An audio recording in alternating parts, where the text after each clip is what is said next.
చేయకుండా ఎక్కడ దానికి తుదిరిపు రాకుండా అంతిమ లబ్ధిదారులు ఎవరో తేల్చకుండా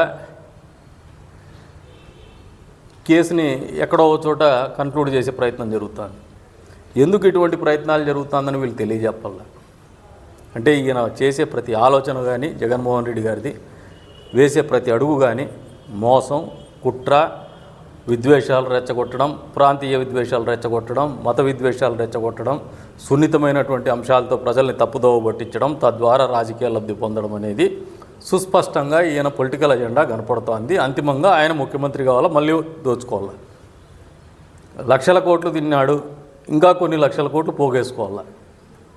తద్వారా ఆయనకు ఎదురు తిరిగే వాళ్ళు పదే పదే చెప్తున్నాడు, మళ్ళీ మాకు అవకాశం వస్తే మీ పరిస్థితి ఎట్లుంటుందో చూసుకొని బెదిరిస్తాడు.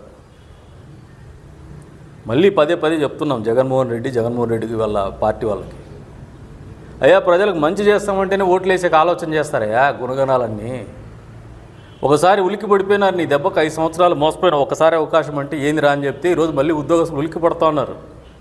నీ పరిపాలన చూసి మళ్ళీ బ్రాందీ షాపుల దగ్గర క్యూలు మెయింటైన్ చేయిస్తావో, బాత్రూంలే గడిగిస్తావో, లేదంటే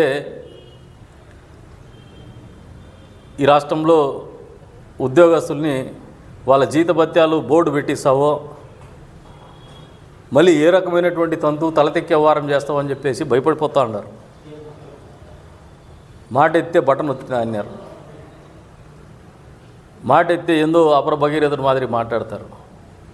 మాకు మొదటగా ఈ సమాధానం చెప్పండి, మీ 5 సంవత్సరాల కాల పరిపాలనలో ఈ ప్రాంతానికి రాయలసీమ ప్రాజెక్టులకు మీరు వెచ్చించినటువంటి నిధులు ఎంత, మీరు ఇచ్చినటువంటి నీళ్ళు ఎంత?